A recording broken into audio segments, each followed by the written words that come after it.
The conflict in West Asia has caused global supply chain disruptions. 20% of global supply of crude oil and natural gas gone. This is what economists call a leftward shift in the supply curve. Petroleum products as fuel for domestic and industrial purposes have an inelastic demand. While there is a direct hit to supply for Asian consumers, these are globally traded commodities. The price impact from the supply shock would and has impacted consumer baskets around the world.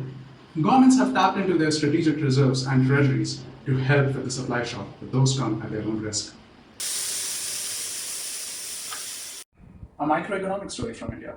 88% of our LPG imports were impacted.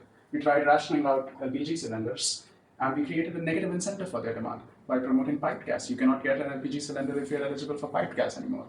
We also saw a shift in the demand curve for a substitute product, the induction stuff. An industrial use for gas is fertilizers, especially urea. In India, we use a blend of domestically produced and imported gas for fertilizer plants. We have already reduced allocation to fertilizer plants to 70%.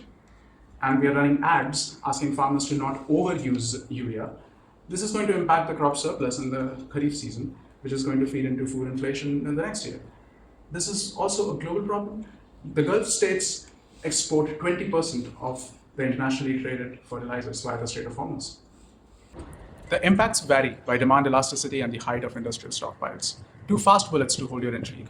60% of the world's fabric comes from petrocarbons. Factories in China and Bangladesh have already started cutting production. 2.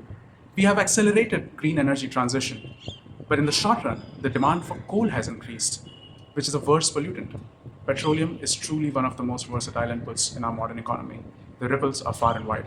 Fingers crossed. Thank you.